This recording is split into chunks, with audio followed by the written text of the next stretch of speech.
পবিত্র কালামুল্লাহ থেকে আমি মানুষের পরিচয় এর উপরে কিছু কথা বলবো। সম্মানিত সুধী,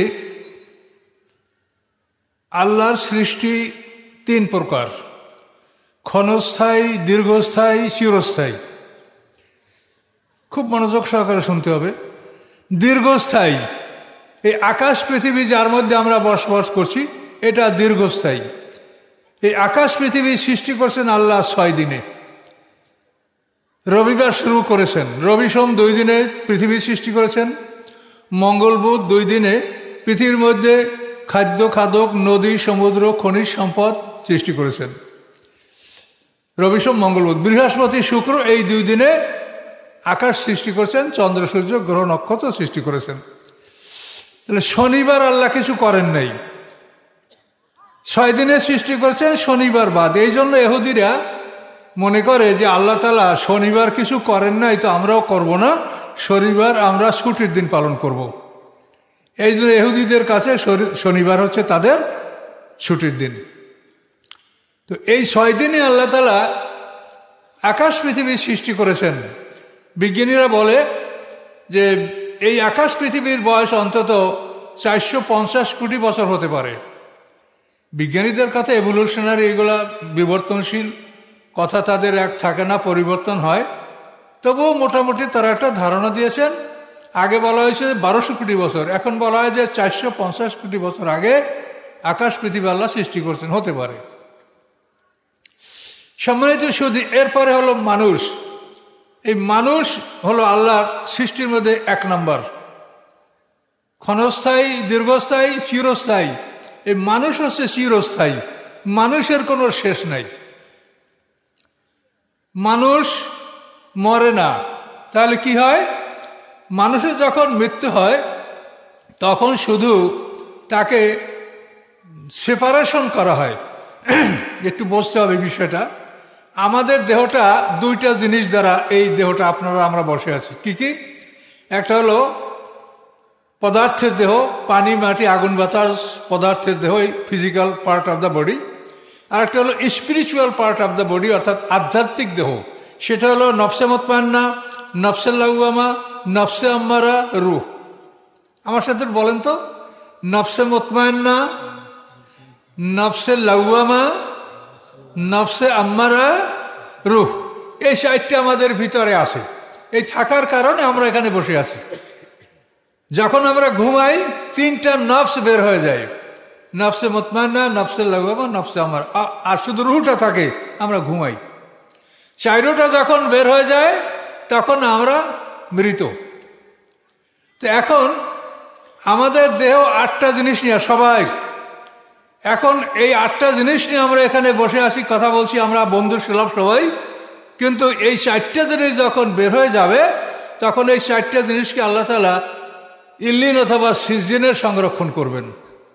মোমেনের গুলি ইল্লিনে এবং কাফেরের গুলি সিজিনে।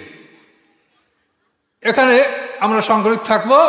আর মাটির দেহটা, পদার্থের দেহটা, এটা পদার্থের সাথে বিলীন হয়ে যাবে। আমাদের দেহটা পচে গলে পানি, মাটি, আগুন, বাতাসের সাথে মিলে যাবে। তাহলে আমাদের এই যে মৃত্যুটা, এটা হলো একটা সেপারেশন। দেখেন, এই যে আপনার মাইক কথা বলছে, কিন্তু 2টা তার আছে এর মধ্যে। একটা তার খসাই ফেলেন, আর কিন্তু মাইক আওয়াজ করবে না। তো আমরাও এরকম 2টা জিনিস, যে আমাদের এই পদার্থের দেহ, এর মধ্যে আমাদের আধ্যাত্মিক দেহ। কি কি? নফসে মুতমাইন্না, নফসে লাওয়ামা, নফসে আম্মারা, রূহ। এই 4টা। এই 4টাকে যখন পৃথক করা হয় তখন মানুষ মৃত। এগুলি তাফসিরের ব্যাপার, তো ধীরে ধীরে শোনার ব্যাপার। মানুষের যখন মৃত্যু হয় তখন কিভাবে মৃত্যু হয় একটু শোনেন। কাফের এবং মোমেন, পৃথিবীর মানুষ কিন্তু 2 দলে বিভক্ত। আপনারা 73-72 দল যাই বলেন, এটা আল্লাহ বলেন নাই। আল্লাহ বলছেন, হুয়াল্লাযী খালাকাকুম ফামিনকুম কাফের ওয়া মিনকুম মুমিন। তিনি তোমাদেরকে সৃষ্টি করেছেন, তোমরা 2 দল, মোমেন এবং কাফের, এর বাইরে কোনো দল নাই। যে লা ইলাহা ইল্লাল্লাহ বলে সে মোমেন, আর এই লা ইলাহা ইল্লাল্লাহ কালেমাকে অস্বীকার করে সে কাফের। কিন্তু মোমেন হলেই হবে না, এরা পরীক্ষার সম্মুখীন হবে। কাদ আফলাহাল মুমিনুন, কারা জয়যুক্ত হবে সেখানে ওগুলি সূরা মুমিনুনের মধ্যে একসঙ্গে 8-9টা আয়াতের মধ্যে এগুলো বলা আছে। তাহলে মৃত্যুটা কেমন করে হয়, এটা তো আমাদের সবাই হয়, কিন্তু আমরা আসলে বিষয়টা বুঝি না। কাফেরের যখন মৃত্যু হয় তখন তার জন্য আল্লাহর পক্ষ থেকে ফেরেশতা আসে, আজরাইল গ্রুপের ফেরেশতা। আজরাইল হলো ওই ডিপার্টমেন্টের হেড, তার অধীনে কোটি কোটি ফেরেশতা আছে, সব আজরাইল। জিবরিল তিনি হলেন ওহির ফেরেশতা, তার অধীনে কোটি কোটি ফেরেশতা আছে। এভাবে প্রত্যেকটা ফেরেশতা, আমরা যে 4 ফেরেশতার নাম জানি এরা, কিন্তু তাদের অধীনে কোটি ফের, তখন ওই ফেরেশতা দেখতে পায় এবং ফেরেশতা দেখেই সে বুঝতে পারে যে এতদিন আলেম ওলামারা যেটা বলছিল যে মৃত্যুর পরে বিচার আছে, হিসাব আছে, নিকাশ আছে, এটা তখন তারা স্বীকার করে তখন তারা বলে আল্লাহর কোরআন আয়াত, রব্বির জিউন, হে আল্লাহ আমার প্রাণটা ফিরিয়ে দেন। লাল্লি আমালু সালিহান ফিমা তারাকতু, আমি যে ভালো কাজগুলি ছেড়ে দিয়েছিলাম সেগুলি আমি এখন করব। আল্লাহ বলেন কাল্লা, কখনোই না, আর হবে না, তোমার সময় নাই।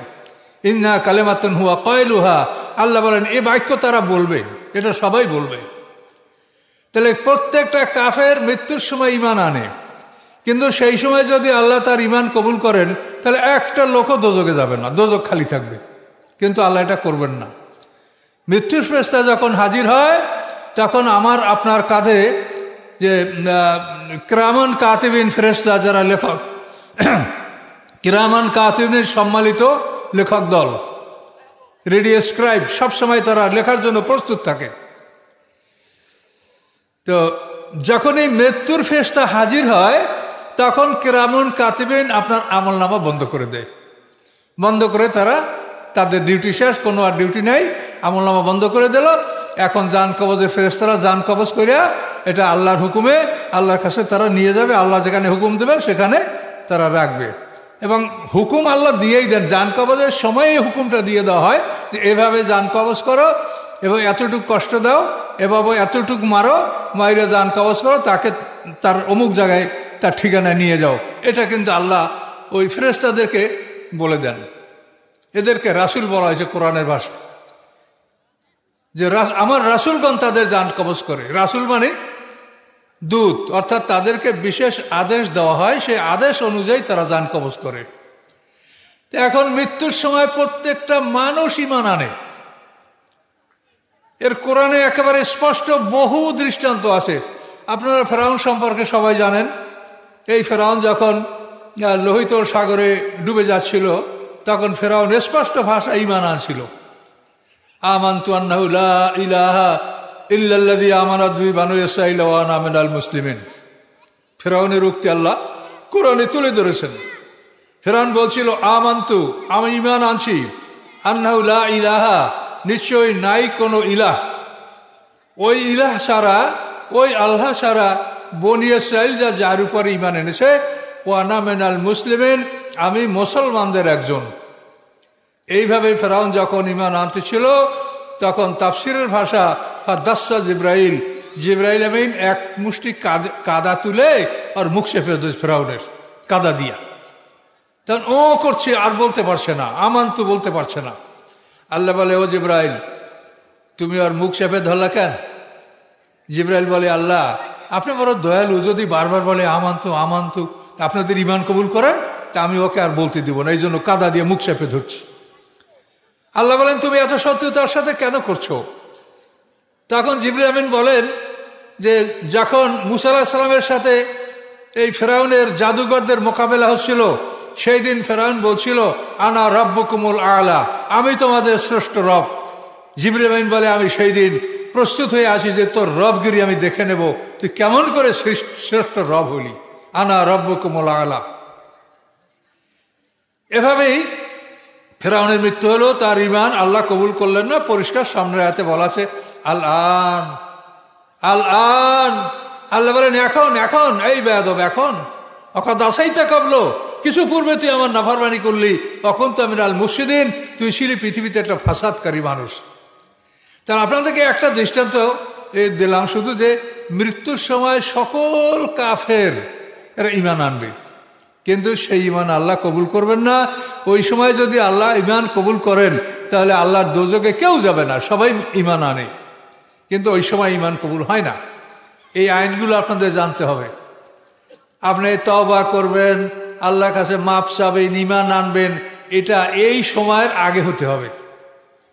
মৃত্যুর ফেরেশতা যদি হাজির হয়ে যায় তখন আপনি যত কিছু বলেন আর কোনো কিচ্ছু আপনার গৃহীত হবে না।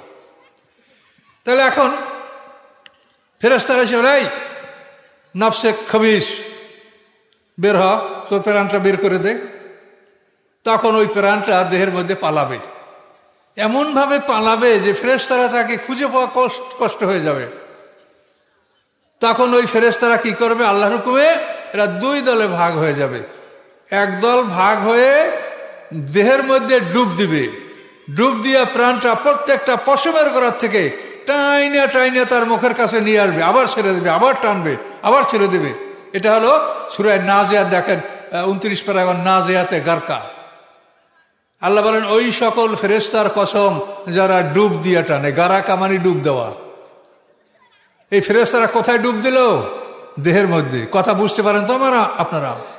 ফেরেশতারা দেহের মধ্যে ডুব দিল, দেহের মধ্যে ডুব দিয়ে টাইনা প্রাণটা মুখের কাছে নিয়ে আসলো, আবার ছেড়ে দিল, আবার টানলো, আবার ছেড়ে দিল, এভাবে তাকে কষ্ট দিতে থাকে।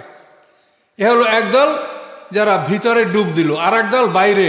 আল মালাইকাতু ইয়াদরিবুনা উজুহাহুম ওয়া আদবারহুম, ফেরেশতারা তাদের মুখের উপরে, পিঠের উপরে পিটাইতে থাকে।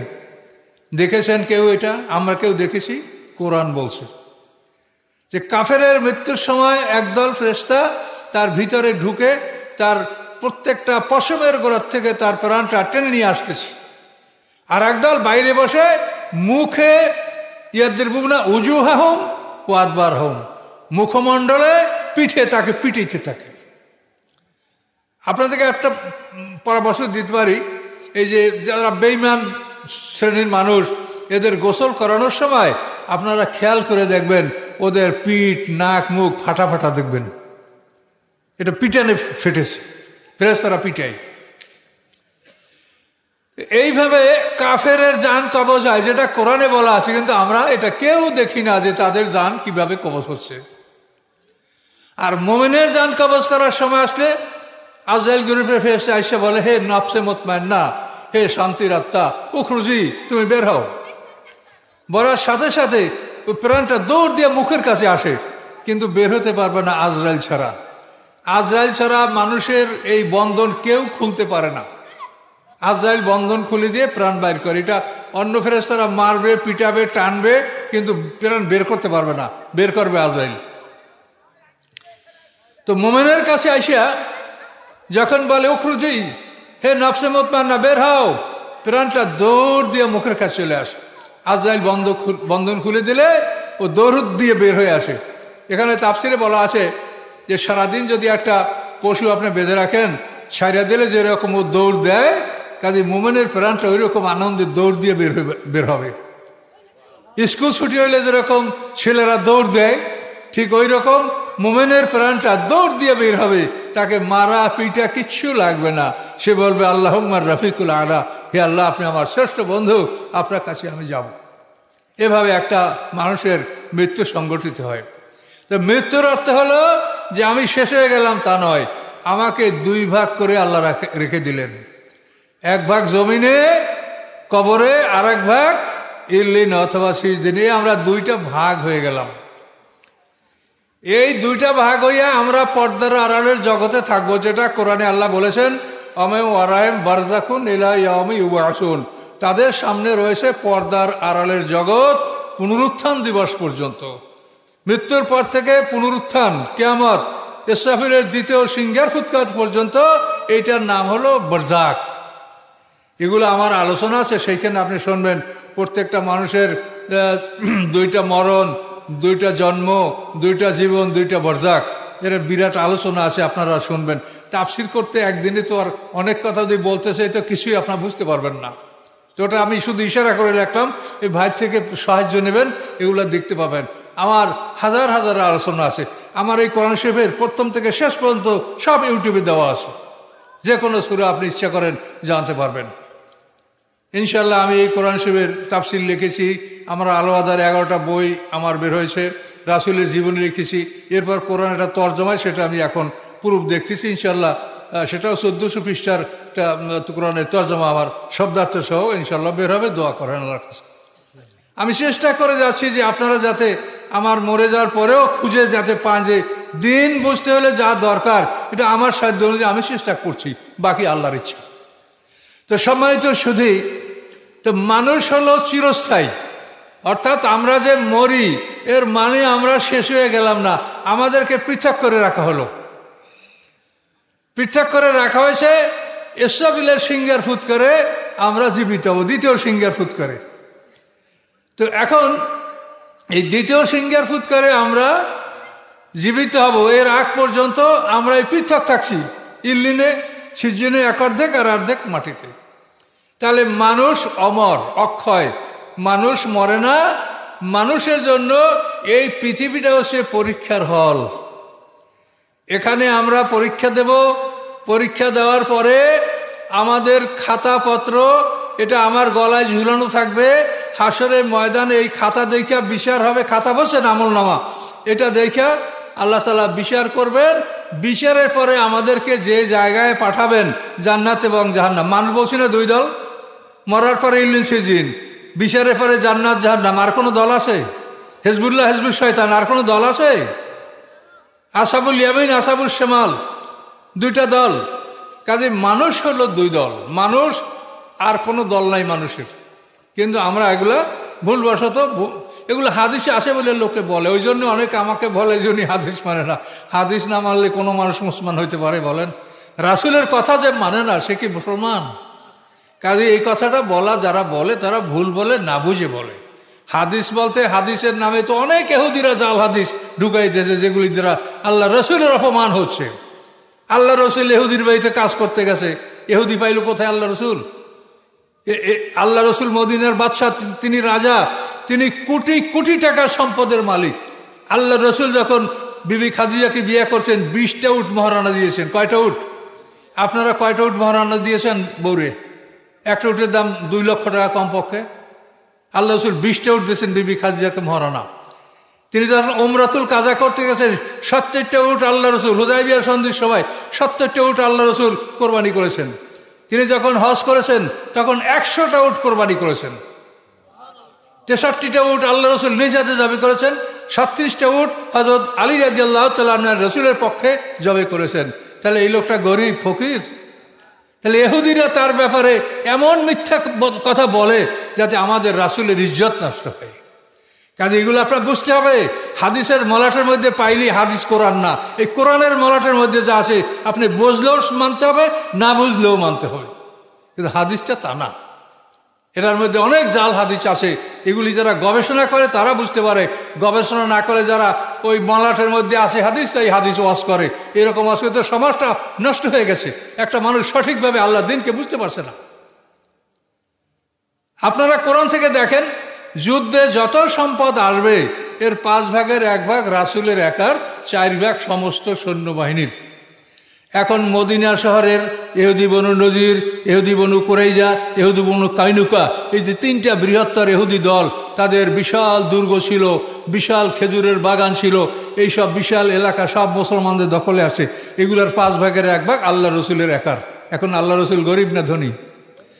এরপরে খাইবারের যুদ্ধে খাইবার, ফেদাক, তাইমা, ওয়াদিউল কোরা, এইসব যত দুর্গগুলি বিনা যুদ্ধে জয় হয়েছে, এই সবগুলি মালিক হয় এবং এগুলির মালিক ছিলেন আল্লাহ রসুল।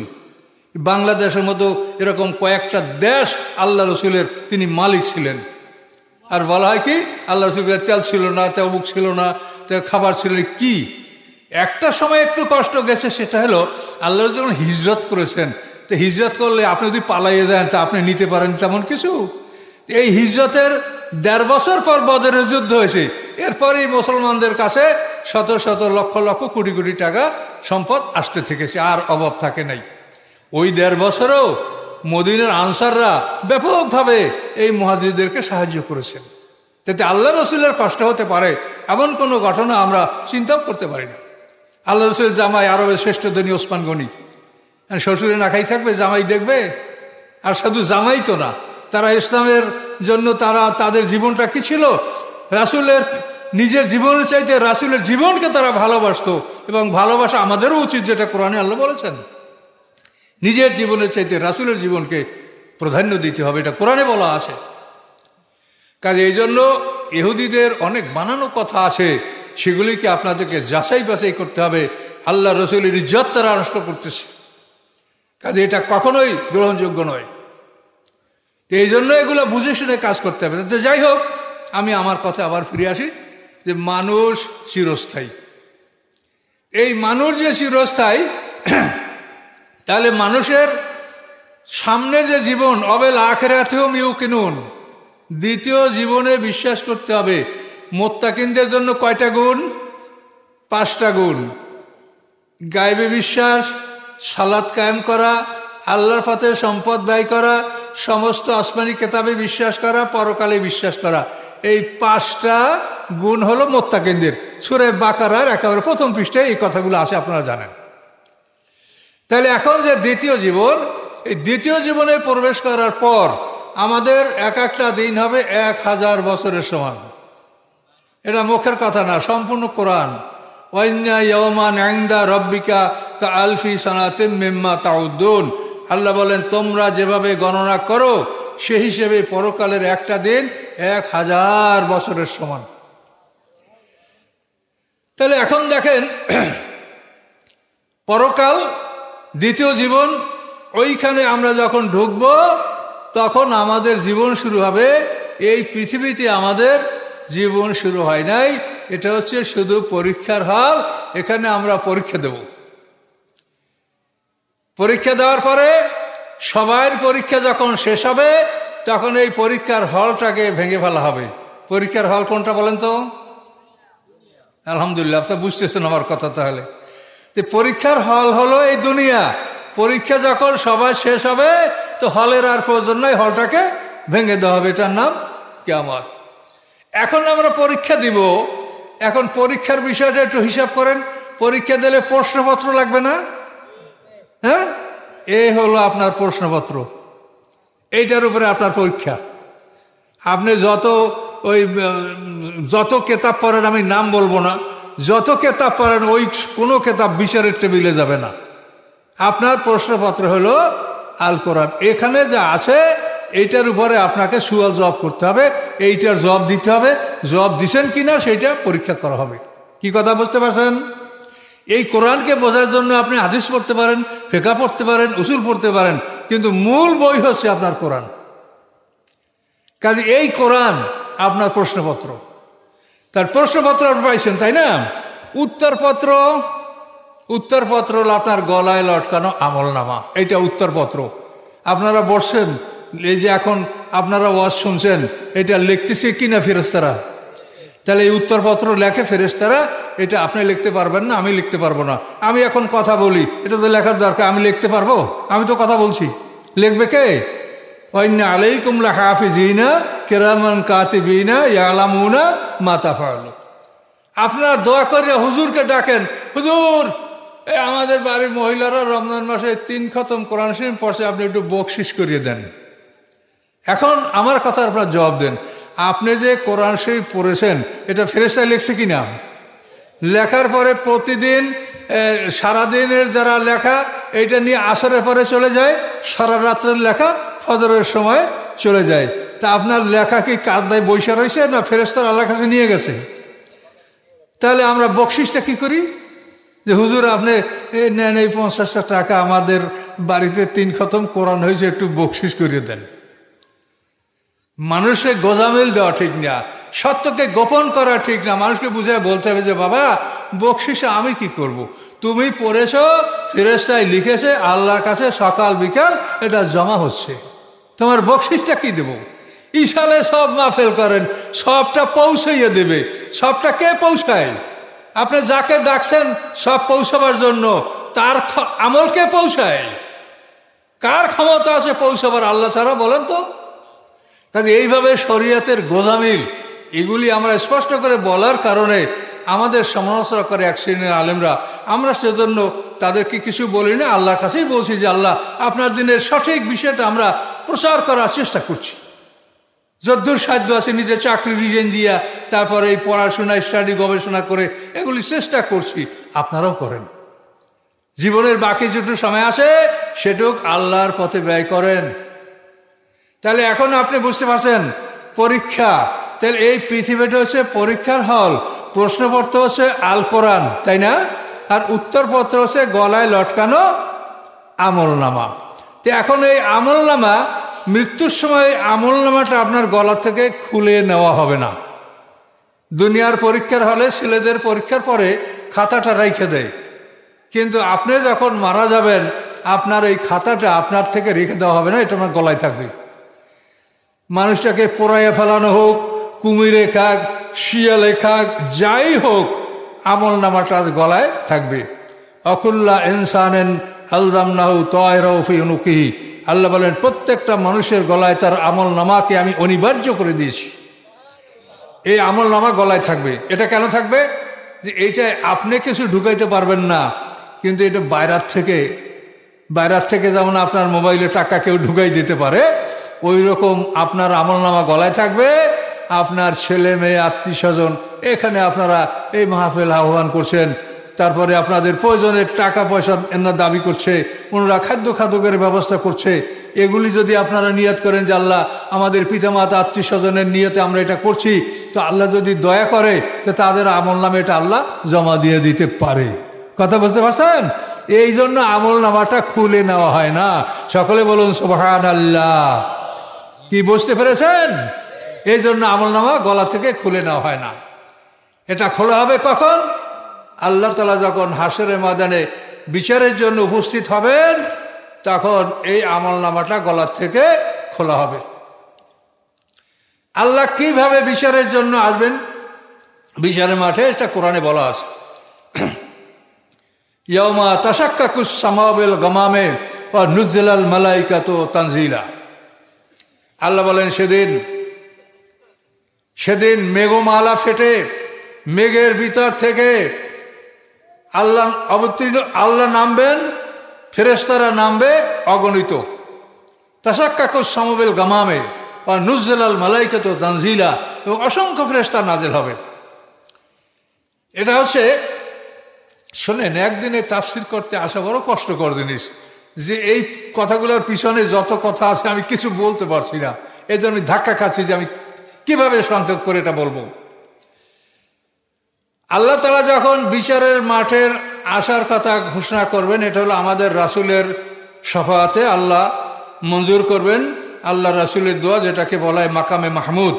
আল্লাহ রসুল সর্বশ্রেষ্ঠ শাফাআতের মালিক। এই সর্বশ্রেষ্ঠ শাফাআতকে বলা হয় সম্মানিত বাসস্থান, সম্মানিত অবস্থান, মাকামে মাহমুদ। এই মাকামে মাহমুদ হচ্ছে শাফাআতের সর্বশ্রেষ্ঠ স্তর। এটা আল্লাহ রসুলকে আল্লাহ দান করেছেন।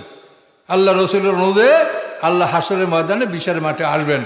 যখন এই ঘোষণা হবে তখন প্রথম আকাশ ফেটে যাবে। আকাশ ফেটে গিয়ে মেঘ বের হয়ে আসবে।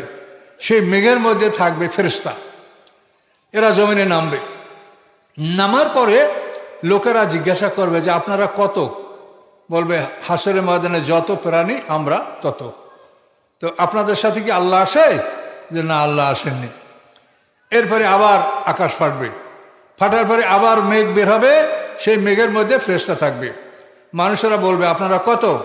বলবে আমরা প্রথমবারের দ্বিগুণ। হিসাব রাখেন, আমরা প্রথমবারের দ্বিগুণ। এরপরে মানুষেরা জিজ্ঞাসা করবে আপনাদের সাথে কি আল্লাহ নেমেছেন? না, আল্লাহ আসেননি। তারপর তৃতীয়বার আকাশ ফাটবে, আবার বড় মেঘ বের হয়ে আসবে। এই মেঘের মধ্যে ফেরেশতারা আসবে দ্বিতীয়বারের দ্বিগুণ। এখন কয় গুণ হলো? 1 গুণ, 2 গুণ, 4 গুণ, তাই না? 2 আর 1 3 আর 4 7। প্রথম 1 গুণ, তারপর 2, এই 2 আর 1 3, পরে 4 গুণ 7। তাহলে হাসরের ময়দানে যত প্রাণী তার 7 গুণ ফেরেশতা নিয়ে আল্লাহ তাআলা মাঠে আসবেন। এবং এই তৃতীয়বারে যে ফেরেশতা আসবে এদের সাথে আল্লাহ তাআলা আসবেন। এটা কোরআনে বলা আছে যে আল্লাহ তাআলা সেদিন আসবেন। ওয়াহমিলু আরশা রাব্বিকা ফাওকাহুম ইয়াওমাইযিন সামানিয়া, এবং সেই দিন 8 জন ফেরেশতা আল্লাহর আরশ বহন করে নিয়ে আসবে। 8 জন ফেরেশতা। এভাবে আল্লাহ তাআলা বিচারের মাঠে যখন বসবেন, বসার পরে আল্লাহ তাআলা সর্বপ্রথম যে কাজটা করবেন সেটা হলো ওয়াল আরদু জামিয়ান কবজাতু ইয়াউমাল কিয়ামাতে ওয়াস সামাওয়াতু মাতবিয়াতুম বিয়ামিনি। 7 পৃথিবী আল্লাহর বাম হাতে থাকবে, 7 আকাশ আল্লাহর ডান হাতে থাকবে। এই 7 আকাশ 7 পৃথিবী 2 হাতে নিয়ে আল্লাহ বলবেন লিমানিল মুলক, বলো রাজত্ব কার, বলো রাজত্ব কার। পৃথিবীতে তোমরা সার্বভৌমত্ব নিয়ে টানা খেঁচা করেছো, সার্বভৌমত্ব কার? সর্বময় ক্ষমতার মালিককে। ফাঁসি হওয়ার আসামিকে মুক্তি দিতে পারে কে? হ্যাঁ, তো এই যে প্রশ্নটা আল্লাহর, সমস্ত ময়দান সবাই চুপচাপ ভয় থেকে কথা বলবেই না। শেষ পর্যন্ত আল্লাহ নিজে বলবেন লিল্লাহিল ওয়াহিদিল কাহার, রাজত্ব একমাত্র আল্লাহ, যিনি এক এবং পরাক্রমশালী। এইভাবে আল্লাহ তাআলা সিংহাসনে এই তার ঘোষণা দেওয়ার পরে তিনি বিচারের ব্যবস্থা গ্রহণ করবেন। যখন আল্লাহ তাআলা বিচারের ব্যবস্থা গ্রহণ করবেন, তখন যে ফেরেশতারা আপনার দুনিয়াতে আমলনামা লিখত, ওই ফেরেশতারা আপনার কাছে গিয়া আপনার গলার থেকে আমলনামা খুইলা আমলনামাখানা ভাঁজ করে হাতে নিবে, আর আপনাকে খালি মানুষ তাড়াইয়া ধাক্কাইয়া আল্লাহর কাছে নিয়ে যাবার বলা যাবে হাজা মা লাদাইয়া আতিদ, এই আল্লাহ তার সব কিছু আমার কাছে প্রস্তুত, এই তার আমলনামা, এই আপনার আসামি।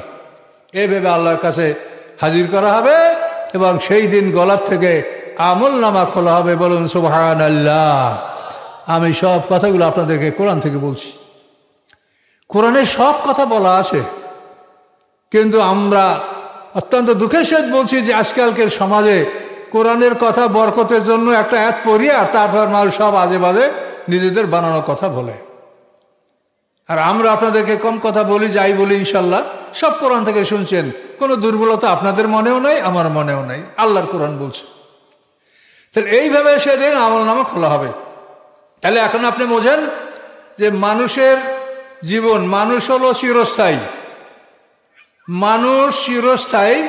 কাজেই এই মানুষের চিরস্থায়ী জীবন আমাদের সামনে আছে। সেই জীবন শুরু হবে কবে? এই পৃথিবীতে আমরা পরীক্ষা দিচ্ছি। এখন আপনারা সবাই পরীক্ষার হলে আছেন, পরীক্ষা দিচ্ছেন। কোরআনে কি কি বলা আছে এগুলি আপনারা মানছেন, আমল করার চেষ্টা করছেন, এটা পরীক্ষা। আপনার খাতা আমলনামায় লেখা হচ্ছে। তাহলে এই কোরআন হলো প্রশ্নপত্র, আর উত্তরপত্র হলো আপনার গলায় লটকানো আমলনামা।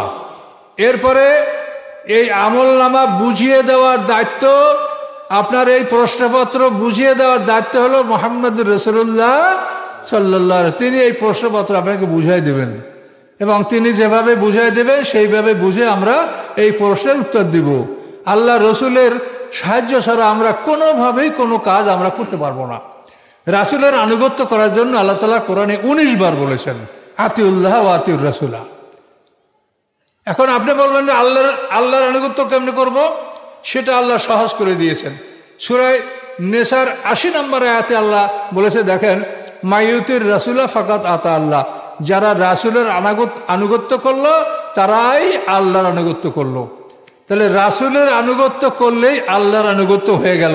এটা কত বড় সম্মান আপনি বুঝতে পারেন? মাইয়ুতির রাসূলা ফাকাত আতা আল্লাহ, রাসূলের আনুগত্য যারা করলো তারা আল্লাহর আনুগত্য করলো। তো রাসূলকে কত বড় সম্মান দেওয়া হয়েছে দেখেন।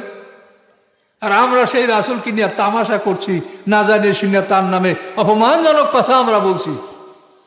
কাজে এগুলির থেকে আপনারা সতর্ক হন, এগুলির থেকে আপনারা সতর্ক থাকেন। রাসূলের ইজ্জত দেখেন, যে ইজ্জত কত বড় ইজ্জত। আল্লাহ বলছেন যে রাসূলের আনুগত্য করলে আমার আনুগত্য হয়ে গেল। আল্লাহর আনুগত্য নিয়ে আপনাকে আর কোনো দুশ্চিন্তা করতে হবে না। যে কত বড় কথা। তাহলে এখন আপনি কি এতটুকু বুঝেছেন যে আমাদের এই পৃথিবী এটা আমাদের বসবাসের জায়গা না, এটা পরীক্ষার হল। এখন পরীক্ষার হলে যদি পরীক্ষা না দিয়া আপনি স্যার আমি একটু বাইরে যাই একটু ঘোরাফেরা করেন, হ্যাঁ, আর আপনি যদি অন্য আকাম সাকাম করেন, পরীক্ষা না দেন, তা আপনার রেজাল্ট কী হবে তা আপনিই বোঝেন। তো এই পরীক্ষার হলে আপনি পরীক্ষা দেন, সঠিকভাবে আপনাকে পরীক্ষা দিতে হবে। এবং যদি আপনি পাস করেন তাহলে আপনার ফলাফলটা আপনি পাবেন ডান হাতে, আর যদি আপনি ফেল করেন তো এই হাতটাকে এখান থেকে ফাইরিয়া পিছনে দিয়ে আপনার আমলটা বাম হাতে দেওয়া হবে। এইভাবে হাসরের ময়দানে বিচারের পরে আমরা জান্নাত জাহান্নাম এই দুইটা ঠিকানায় আমরা ঢুকবো। এই ঢোকার পরে আমরা সেখানে 1000 বছরের সমান একদিন এবং অনন্তকাল থাকবো। কতকাল? সূরা হুদের মধ্যে আল্লাহ বলেন যে জান্নাতের যে মানে আকাশ পৃথিবী হবে, মা দামাতিস সামাওয়াতু ওয়াল আরদ, যে আকাশ পৃথিবী যে নূতন মানে বেহেশতের জন্য যে আকাশ পৃথিবী আল্লাহ সৃষ্টি করবেন, সেই আকাশ পৃথিবী যতদিন থাকবে ততদিন পর্যন্ত একটা মানুষের হায়াত হবে। তাহলে মানুষ আমরা কি অমর, মানুষ মরে না, মানুষ মরে না, মানুষ অমর। কাজেই মানুষের মৃত্যুটা হচ্ছে শুধু তাকে, কিন্তু এখন আপনি সংযোগ পৃথক করে রাখছেন। তা আমাদের শুধু মৌত মানে এটাই যে আমাদের সংযোগটা আল্লাহ পৃথক করে রাখে, আমরা হারিয়ে যাব না, আমরা ঠিক মতো আমাদেরকে পাওয়া যাবে। এগুলা বিশাল আলোচনা আছে আমার আলোচনার মধ্যে, আপনারা এগুলো দেখবেন। তো সম্মানিত সুধী, অনেক মা বোনরা এখানে হাজির আছেন। তো মা বোনদের ক্ষেত্রে কিছু কথা, আমি যদি এরকম ভাঙ্গা ভাঙ্গা কথা বলি না, তো তারপরও হালকা হালকা কিছু কথা আমি মা বোনদের জন্য বলবো। যে আমাদের সৃষ্টির সূচনা যেটা, সেটা হলো আল্লাহ তাআলা সর্বপ্রথম আদম আলাইহিস সালামকে সৃষ্টি করেছেন, আমাদের সবার পিতা, সবার পিতা আদম আলাইহিস সালাম। তাকে আল্লাহ তাআলা সমগ্র পৃথিবীর পৃষ্ঠদেশ থেকে এক মুষ্টি মাটি সংগ্রহ করে সেই মাটি দ্বারা আল্লাহ আদম আলাইহিস সালামকে সৃষ্টি করেছেন। সেই মাটির মধ্যে ভালো মন্দ সব ধরনের মাটি ছিল। সেই মাটিটাকে আল্লাহ তাআলা, যেহেতু আমার আগের যে কথা সেটা মিলিয়ে নেন, ক্ষণস্থায়ী, দীর্ঘস্থায়ী, চিরস্থায়ী, তাহলে মানুষ হলো চিরস্থায়ী। এই মানুষ চিরস্থায়ী হওয়ার কারণে মানুষ সৃষ্টি করছেন আল্লাহ তাআলা 120 বছর বসে। ক্ষণস্থায়ী, দীর্ঘস্থায়ী, চিরস্থায়ী। কাজে এই চিরস্থায়ী হলো মানুষ। মানুষ সৃষ্টি করছেন আল্লাহ তাআলা 120 বছর বসে। প্রথম 40 বছর এই মাটিটাকে আল্লাহ তাআলা সব ধরনের পানি দ্বারা ভিজিয়েছেন। তো 40 বছর ভিজানোর পরে সেই মাটিটা হামায় মাসনুন, হামা মানে কাদা, কালো কাদা, মাসনুন মানে দুর্গন্ধময়, দুর্গন্ধময় কালো কাদায় পরিণত হয়েছে। যে একসঙ্গে 40 বছর এই মাটিটাকে ভিজানো হয়েছে, হামায় মাসনুন। দ্বিতীয় 40 বছর এই মাটিটাকে আল্লাহ তাআলা রৌদ্রে শুকিয়েছেন। এই 40 বছর শুকানোর পরে সেই মাটি রয়েছে সলসল, ঠনঠনা মাটি, যেটা মানে কুমারের মানে এই যে ব্ল্যাক স্মিথ কুমার, এই পটাশ যারা মাটির ঐজসপত্র বানায়, ক্রোকারিস, এই কুমারের শুকনা পাতের মতো ঠোকা দিলে ঝনঝন করে বাজে, এটার নাম হলো সলসল, সলসলের কাল ফাক্কার। তৃতীয় 40 বছর আল্লাহ তাআলা এই শক্ত মাটিটাকে আবার সব ধরনের পানি দ্বারা ভিজে এটাকে মেজে মেজে এটাকে করেছেন 3 লাজিব। আল্লাহ তাআলা আদম আলাইহিস সালামের মাটির দেহটা তৈরি করেছেন মক্কা এবং তায়েফের মাঝখানে দোহনা নামে জায়গায় বসে, বেআরদে দোহনা।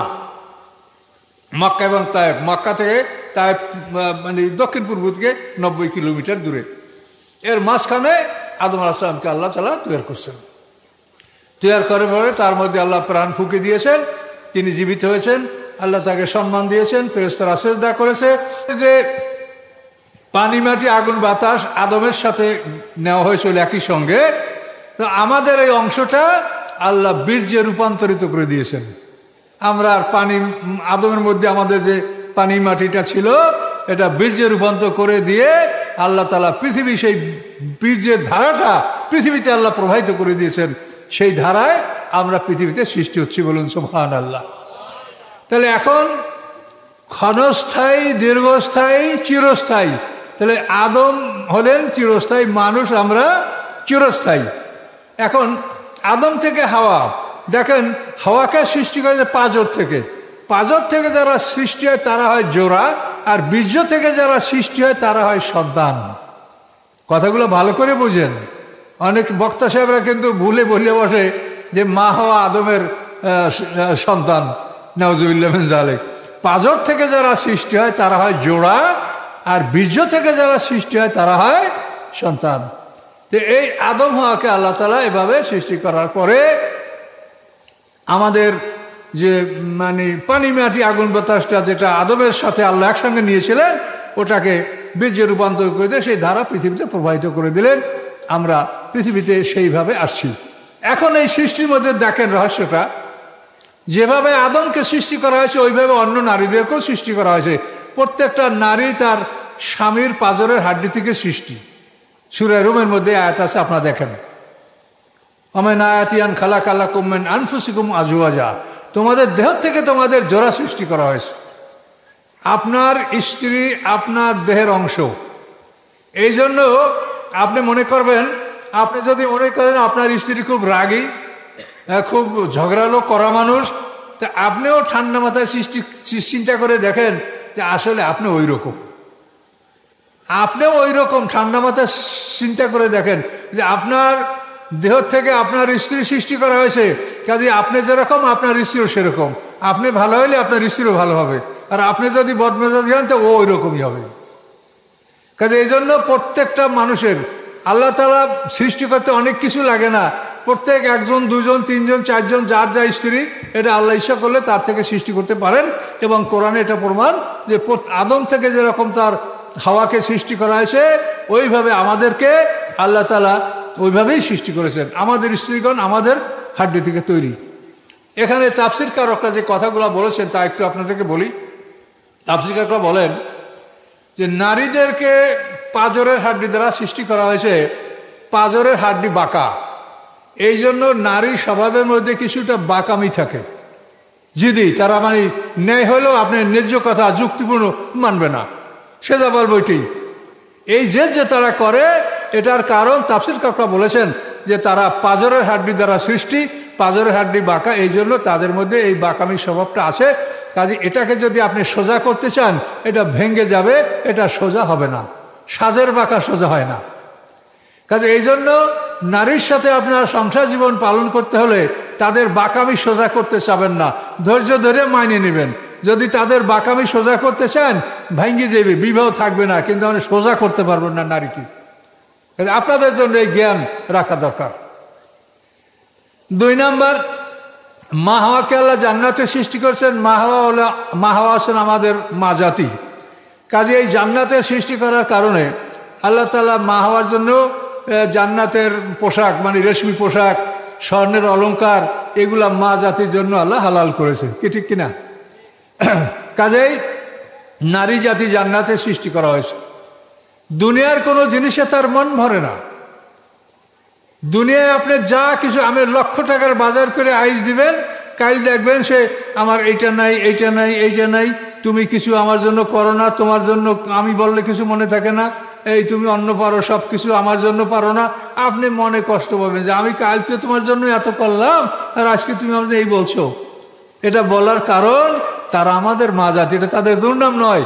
এটা হচ্ছে যে তারা জান্নাতে তৈরি হয়েছে, দুনিয়ার কোনো জিনিসে তার মন ভরে না। এই জন্য নারীদের মন অনেক বড়, তারা অনেক কিছু চায়, কিন্তু তারপরও তাদের মন ভরে না। ইল্লা মাশাআল্লাহ, যারা ইমানদার তারা ধৈর্য ধারণ করে এবং তারা এর থেকে ব্যতিক্রম হয়ে থাকে। কিন্তু নেচার বা বাস্তব প্রকৃতি হলো এটাই যে তারা অনেক কিছু চায়। তো এখন এই নারীদের ব্যাপারটা আপনি যেটা বুঝতে পারলেন, এখানে তাফসীর কারকরা আরো বলেন যে নারীদের বাঁকা হাড্ডি দ্বারা সৃষ্টি করা হয়েছে। কাজেই তাকে তুমি সোজা করতে চাইলে সে ভেঙে যাবে। কাজেই তুমি নারীকে সোজা করতে চেষ্টা না করে তুমি তাকে যেরকম বাঁকা হাড্ডি দ্বারা সৃষ্টি করা হয়েছে, তাকে হৃদয়ের কাছ থেকে হাড্ডি নিয়ে সৃষ্টি করা হয়েছে।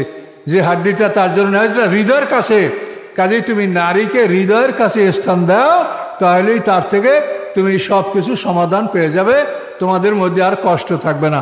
কাজেই নারীর থেকে আপনি সঠিকভাবে তার সেবা যত্ন পেতে হলে আপনি তাকে হৃদয়ের কাছে স্থান দিবেন। এইটা হলো শিক্ষা। ইসলাম এটা বলে যে তাকে তুমি সোজা করার চেষ্টা না করে তুমি হৃদয়ের কাছে স্থান দাও, তাহলে সব সমস্যার সমাধান হয়ে যাবে। এভাবে আল্লাহ তাআলা এই সৃষ্টির বিষয়টা আল্লাহ তাআলা কোরআনে বিস্তারিত বর্ণনা করেছেন। হাসরের ময়দানে সব মানুষ উলঙ্গ উঠবে, কামা বাদাকুম তাউদুন, তাই না? কিন্তু আদম হাওয়া উলঙ্গ উঠবে না, তারা কাপড় পরা অবস্থা উঠবে। কেন? আল্লাহ বলছেন কি, কামা বাদাকুম তাউদুন, প্রথমবার তোমাকে আমি যেভাবে সৃষ্টি করেছি দ্বিতীয়বার তোমাকে ওভাবেই আমি সৃষ্টি করব। তা আদম হাওয়াকে প্রথমবার পোশাক সহ বড় সৃষ্টি করা হয়েছে, আর আমাদেরকে সৃষ্টি করছে আল্লাহ ছোট্ট উলঙ্গ ল্যাংটা। আমরা সব মানুষ ছোট্ট উলঙ্গ হাসর ময়দানে উঠবো, কিন্তু আদম হওয়া দুইটা মানুষ পোশাক পরা এবং বড়, এভাবে দুইটা মানুষ উঠবে, যেহেতু তাদেরকে প্রথমবার পোশাক পরা এবং বড় এই অবস্থায় তোলা হয়েছে। সারা দুনিয়ার মানুষ তখন দেখতে পারবে যে এই দুইটা মানুষকে, এ তো আমাদের মা বাবা, তো এই দুইটা মানুষ থেকে আমরা সবাই হয়েছি, তাহলে আমরা এই দুইটা মানুষেরই তো সন্তান আমরা, তাহলে আমরা পৃথিবীতে এত মারামারি কাটাকাটি হানাহানি আমরা কেন করলাম? কথা বলতে পারছেন? এটা কিন্তু সরাসরি কোরআন আয়াত, কামা বাদাকুম তাউদুন, যে প্রথমবার তোমাদেরকে যেভাবে সৃষ্টি করা হয়েছে দ্বিতীয়বার তোমাদেরকে ওভাবেই সৃষ্টি করা হবে। কাজে অনেক আলেম রাজ করে যে হারে সবাই ল্যাংটা, তাহলে মা ফাতেমাও কি, তাহলে বিবি খাদিজাও কি, এই সমস্ত এগুলি হলো বোকামি কথা। তার কারণ সবাই সমান, সবাই ছোট্ট, কেউ কাউকে বলবে এরকম ক্ষমতা কারো থাকবে না। সবাই ছোট্ট, সবাই একইভাবে ছোট্ট উলঙ্গ, সবাই একসঙ্গে এইভাবে এসবের সিঙ্গারফুট করে আমরা হাসরের ময়দানে জন্মগ্রহণ করব। এই বিষয়গুলি আপনারা কিয়ামত পর্বে আমার আলোচনা আছে, যে আলোচনা অন্তত একাধারে 3 দিন না শুনলে এটা শেষ হবে না, এত বড় আলোচনা আছে আমার, এগুলো আপনারা ইউটিউবে দেখবেন। আমি সংক্ষিপ্ত আকারে আপনাদের সামনে এই কথাগুলো বলার চেষ্টা করছি। তাহলে আমরা এখানে কি পেলাম? যে ক্ষণস্থায়ী, দীর্ঘস্থায়ী, চিরস্থায়ী। মানুষ হলো চিরস্থায়ী। তো এখন আপনাকে এই যে সামারি, যেটা মানে থিসিস, আপনি যুক্তিতর্ক থেকে যেটা আপনি বুঝলেন সেটা হলো এই যে পৃথিবী আমাদের বসবাসের জায়গা নয়। বলেন কি বলছি? এই পৃথিবী আমাদের বসবাস করার জায়গা নয়, এটা পরীক্ষার হল, এবং আমরা পরীক্ষা দেওয়ার জন্য এখানে ঢুকেছি। এক এক যুগের জন্য এক একটা প্রশ্নপত্র আছে। আল্লাহ রসুল মুহাম্মদ সাল্লাল্লাহু আলাইহি ওয়াসাল্লাম দুনিয়াতে আসার পর থেকে কিয়ামত পর্যন্ত এই প্রশ্নপত্রের উত্তর দ্বারাই এই আপনাদের বিচার হবে, আমাদের বিচার হবে। কাজে এই পৃথিবী আমাদের বসবাসের জায়গা নয়। এখানে আমরা এত চেষ্টা কেন করি?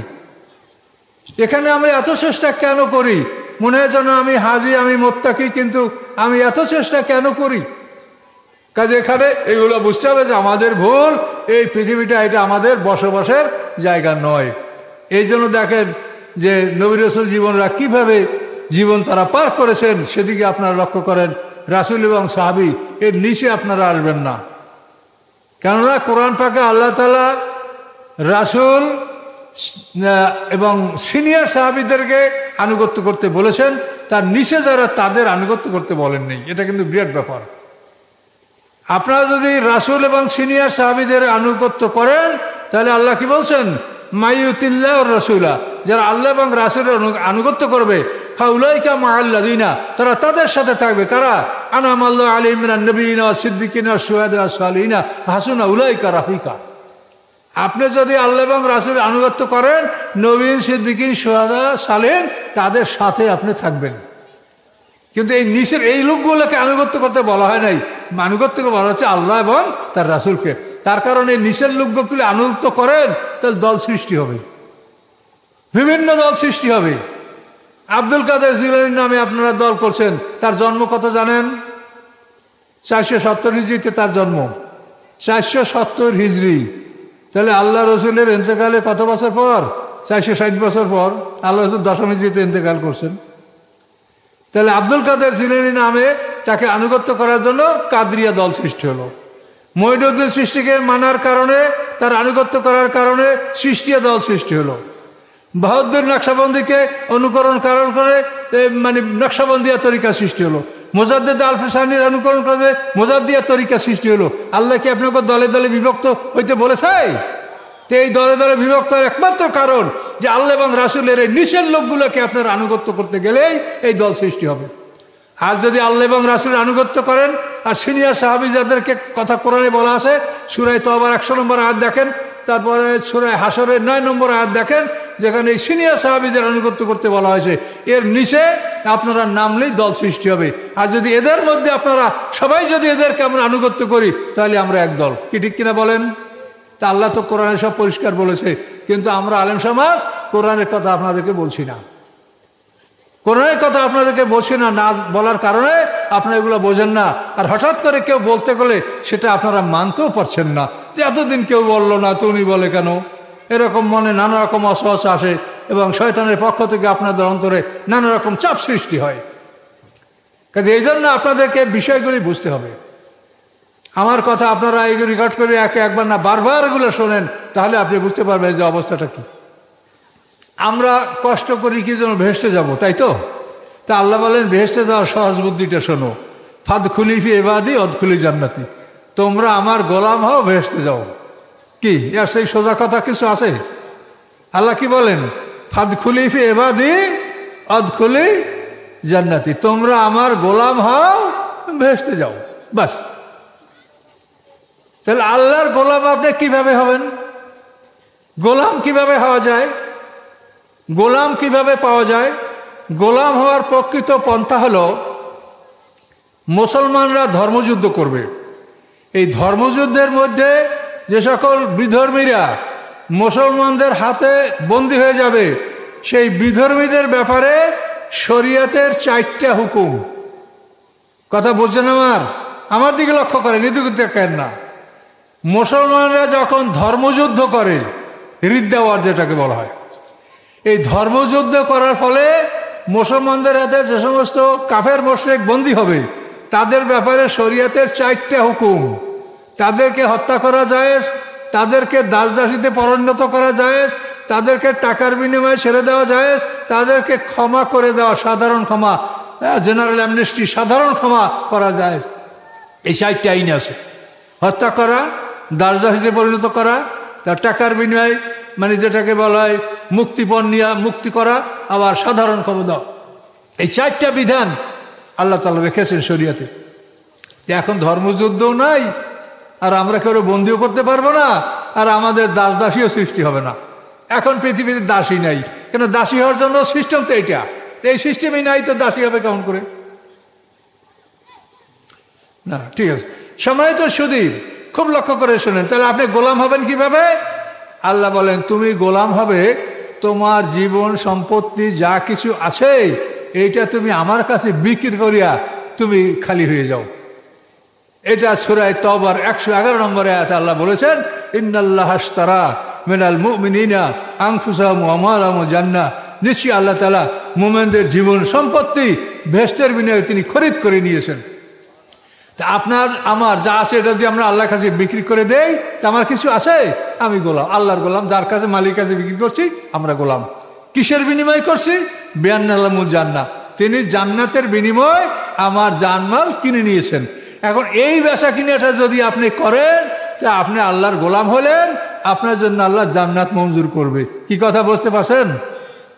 এখন এই কলেমার অর্থ হলো, লা ইলাহা ইল্লাল্লাহর অর্থ হলো যে আমি আমার জীবন সম্পত্তি আল্লাহর কাছে বিক্রি করে দিলাম। আপনি লা ইলাহা ইল্লাল্লাহ বললে মুসলমান হবেন না।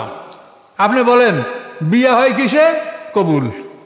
কবুল বললে বিয়ে হয়। এখন আপনি ওই রাস্তায় হাঁটবেন আর তসবিহ পড়বেন 1.25 লক্ষ বার কবুল কবুল কবুল, কি বিয়ে হবে আপনার? হবে না। তাহলে একবার কবুল বললে বিয়ে হয়, আর তসবিহ 1.25 লক্ষ বার কবুল কবুল করে বিয়ে হয় না। তাহলে মানেটা কি? এই মানেটা এখানে এতটুকুই যে একবার কবুল করলে বিয়ে হয় যেখানে 2টা পক্ষ থাকে, ছেলের পক্ষ মেয়ের পক্ষ, 2 পক্ষের কথা থাকে এবং চুক্তি থাকে, লেনদেন থাকে, দাবি দেওয়া থাকে। এগুলো যখন একমত হয় তখন এক কবুলে বিয়ে হয়। আর আপনি লা ইলাহা ইল্লাল্লাহ মুসলমান হবেন যদি আল্লাহ এবং আপনি 2টা পক্ষ, আপনার সম্পদ আল্লাহর কাছে বিক্রি করবেন, আল্লাহ কিনবে, এই কথায় যদি আপনি একমত হন, তাহলে এই একবার লা ইলাহা ইল্লাল্লাহ আপনি জান্নাতের মালিক। বলুন সুবহানাল্লাহ। কাজে এইভাবে কি কলেমা পড়তে আপনারা পেরেছেন? আপনারা কলমা পড়ান ছেলেদেরকে খতনার সময়, এটা আবার নাম মুসলমানি। খতনার আগে কি মানুষ অমুসলিম থাকে নাকি? এটা মুসলমানি আর কোনোদিন বলবেন না, এটা বলবেন খাতনা, এটা মুসলমানি না। এগুলি সমাজে ভুল। কারণ এইভাবে আপনি আমি যদি আল্লাহর গোলাম হইতে পারি, আল্লাহ বলেন ফাদখুলি ফি ইবাদি অদখুলি জান্নাতি, তোমরা আমার গোলাম হও, আমার বেহেশতে প্রবেশ করো। এখন আমরা আল্লাহর গোলাম হয়েছি কিনা এটা প্রমাণ হবে সমাজের দিক তাকান। আমি বলতে পারি না আপনাদের সমাজে কি আছে, আমার সমাজের কথা আমি বলতে পারি। সমাজে যারা শত শত বিঘা জমির মালিক, তারা যখন হজ করতে যায় তখন ভালো ভালো সম্পত্তি ছেলেদেরকে লিখে দিয়া তারপর হাজী সাহেব হজ করতে যায়। আমার সাথে তাদের দেখা হইলে আমি বলি যে হাজী সাহেব, আপনি মক্কা না যাইয়া ভারতে গঙ্গা স্নান করিয়ে আসেন, আপনার হজের কোনো প্রয়োজন নেই। তার কারণ আপনি আল্লাহর আইনের উপরে হাত দিয়েছেন। আপনি মনে করেন এই সম্পত্তির মালিক আমি। কেউ যদি মনে করে এই সম্পত্তির মালিক আমি, আমার ইচ্ছা মতো আমি অমুককে দেবো না, এই করবো সেই করবো, আমি মালিক, এই যদি আপনি নিজেকে মালিক করেন সেটা 1 নম্বর শিরক হবে। কেন শিরক হবে? আল্লাহ বলেন মালিক আমি, আর আপনি বলেন আমিও মালিক, তা শিরক হলো কিনা বলেন? আল্লাহ কোরআন পাকে বারবার বলছেন আকাশ পৃথিবীর মধ্যে যা কিছু আছে সব কিছুর মালিক আমি, বলেন নেই আল্লাহ? আর সেইখানে আপনি যদি বলেন আমিও মালিক, তাহলে তো আপনারা আল্লাহ শরীক হয়ে গেলেন, অংশীদার। যেরকম ভাই ভাই অংশীদার হয়, আপনি কি সেরকম? তাহলে এখন আপনারা ভেবে দেখেন, সমাজে এই ধরনের অপরাধ যদি কারো থাকে তা আপনারা তওবা করেন, ফিরে আসেন। এবং আমি আল্লাহর শুকরিয়া আদায় করার জন্য বলছি, অনেক লোক এইরকম আমার আলোচনা শোনার পরে সন্তানদেরকে জমি লিখে দিয়েছিল, তাদের কাছে দিয়ে কান্নাকাটি শুরু করছে যে বাবা আমাকে দোজখ থেকে বাঁচা, আমাকে জমি ফেরত দে, আমি এটা ভুল করছি। কাজে আপনারা যদি দুনিয়ায় কেউ ভুল করে থাকেন সংশোধন করেন, আর ভবিষ্যতে যেন কেউ ভুল না করেন, নিজে মালিকানা করবেন না। আপনি যদি মালিক হন তা আপনি তো আল্লাহ সমকক্ষ হয়ে গেলেন। আল্লাহ বলেন আমি মালিক, আর আপনি বলেন আমি মালিক, আমার জমি আমি দিতে পারবো না। অনেক এরকম বলে, তার ছেলে আছে, মেয়ে আছে, ছেলে নাই। এখন যদি একটা মেয়ে থাকে তো অর্ধেক সম্পত্তি পাবে। তো এখন সে বলে আমার সম্পত্তি আমি মেয়েকে দিতে পারবো না, কেন? আমার সম্পত্তি। তা আপনি যদি বলেন আমার সম্পত্তি, তা আপনি তো আল্লাহর সাথে শরীক করলেন। কাজে এই বিষয়গুলি আপনাকে বুঝতে হবে। আপনি সম্পত্তি দিয়ে কাকে সুখ দিতে পারবেন না, পারবেন? আপনার হাতে আসে। কাজে এই জন্য আল্লাহ যেটা বলে, সন্তান যদি কন্যা সন্তান 1-এর অধিক থাকে তারা 3-এর 2 পাবে, বাকি 1 অংশ সব মেয়েরা পাবে না। এটা দূরবর্তী আত্মীয় স্বজন আপনার পাবে। আল্লাহ যা বলছে তার কথা মানেন। যদি আপনি তার গোলাম হয়ে থাকেন, আপনি তার গোলাম হয়ে থাকেন, তাহলে তার কথা মানেন। তো কথা খুব বেশি বলতে হবে না, যা বলছি এটা অল্পের মধ্যে এটা মনে রাখেন যে বেহেশতে যাইতে হলে আদখুলি ফি ইবাদি আদখুলি জান্নাতি, তুমি গোলাম হও, জান্নাতে প্রবেশ করো। কাজে এই জন্য আপনারা আমরা সবাই আল্লাহর গোলাম হব। এখন আমরা সবাই পড়ি, বলেন লা ইলাহা ইল্লাল্লাহু মুহাম্মাদুর রাসূলুল্লাহ। আল্লাহ এই কলেমার মাধ্যমে আমি আমার জীবন সম্পত্তি আপনার কাছে সুপর্দ করে দিলাম। আমার যা কিছু আছে সেটা ভোগ গেলা করার জন্য আল্লাহ অনুমতি দিয়েছেন, তুমি খাও পড়ো, কোনো আপত্তি নাই, অপব্যয় করো না। আর যদি কিছু উদ্বৃত্ত থাকে তুমি সেখানে ভাগ করতে যেও না, সেটা ভাগ করার দায়িত্ব আমার, ও মাল আমার, কাজে ভাগ আমি করব, তুমি কে ভাগ করতে? যে মাল আপনার না সেই মাল আপনি ভাগ করতে পারবেন? তো কেন ভাগ করছেন আপনারা? সমাজে এই ধরনের অপরাধ যেন না থাকে, এগুলো আপনি বোঝেন। তাহলে এই একটা জিনিস। আর আগে কি বলছি, যে এই পৃথিবীটা পরীক্ষার হল। আপনি পরীক্ষার হলে আসেন, সময়টা হিসাব করে কাটান যে আপনি কতটা আয়াত মেনেছেন, কতটা বাদ রয়েছে। পুরো কোরআন মানা ফরজ, কোরআনের একটা আয়াত অমান্য করলে সে কাফের হয়ে যাবে। দেখেন আলেমদের জিজ্ঞাসা করেন, পুরো কোরআন মানা ফরজ, একটা আয়াতকে অস্বীকার করলে সে কাফের হবে। কাজে আপনার এই প্রশ্নপত্রগুলি পূর্ণাঙ্গ উত্তর আপনাকে দিতে হবে। নামাজে হাকামার কান 13 ফরজ, যদি 12টা আদায় করেন তো আপনি পাশ করবেন? করবেন না। তাহলে কোরআনে যত কিছু বলা আছে সবগুলোই পালন করতে হবে আপনাকে। তবে আল্লাহ বলছেন লা ইউকাল্লিফুল্লাহু নাফসান ইল্লা উসাহা, কোনো মানুষকে আমি তার সাধ্যের বাইরে কষ্ট দিব না। যদি এমন কোনো অসম্ভব জিনিস হয়ে পড়ে তাহলে সেটার জন্য আল্লাহ আমাদের ক্ষমা করবেন। যেমন দিন কায়েম করা ফরজ, কিন্তু আমরা পৃথিবীর যে অবস্থা আমরা তো করতে পারছি না, কিন্তু আমরা মানুষকে জানাচ্ছি যে দিন কায়েম করা ফরজ, কিন্তু আমরা পারছি না। এটা আমাদের দুর্বলতা, আল্লাহ দেখছেন আমরা কেন পারছি না। কিন্তু তারপর ওটা নিয়ে আমাদের চিন্তা থাকতে হবে, পরিকল্পনা থাকতে হবে যে আল্লাহর দিন কি করে পৃথিবীতে কায়েম করা যায়। এটা তো আল্লাহ কঠিনভাবে বলেছেন, আকিমুসসালাহ আকিমুদ্দিন, নামাজ কায়েম করো, দিন কায়েম করো। দুইটা কথা তো আল্লাহ একই শব্দ দ্বারা বলেছেন, আকিমুসসালাহ আকিমুদ্দিন। তুমি সালাত কায়েম করো, দিন কায়েম করো। তাহলে দিন কায়েম করা কত জরুরি দেখেন। আমাদের বরিশালে একটা কথা আছে যে বেনমাজি কুকুরের চাইতে অধম। এখন নামাজ পড়তে বলছে আল্লাহ, বেনমাজি কুকুরের চাইতে অধম। দিন কায়েম করতে বলছে আল্লাহ, এখন দিন কায়েমে যারা অংশগ্রহণ করে না তারা কি? এটা আমি বলতে চাই না মুখ দ্বারা, আপনারা চিন্তা করেন। কাজে এগুলো মারাত্মক জিনিস। কিন্তু এখানে একটা ছাড় আছে আল্লাহর পক্ষ থেকে। আল্লাহ বলছেন লা ইউকাল্লিফুল্লাহু নাফসান ইল্লা উসআহা, কোনো মানুষকে তার সাধ্যের বাইরে আমি কষ্ট দেই না। তোমরা চেষ্টা করো, যদি না পারো তা আমি সেটা দেখবো যে তোমরা কেন পারো নাই, কোথায় অসুবিধাটা ছিল সেটা আল্লাহ দেখবেন, সে বিষয়ে আল্লাহ করবেন, তিনি ক্ষমতাবান। তাহলে আমি আর আপনাদেরকে আর কথা আর বলবো না, আমি তো বয়স হয়ে গেছে, বেশি কথা আমি বলি না। আর এই অল্প কথা যেটা বললাম এটা আপনার মনে রাখার চেষ্টা করেন, অনেক কথা বললে তা মনে থাকে না। তো এখন বাকি অনুষ্ঠান আপনারা পরিচালনা করেন, পরিচালনা করেন, পরিচালনা করেন, পরিচালনা করেন, পরিচালনা করেন, পরিচালনা করেন, পরিচালনা করেন।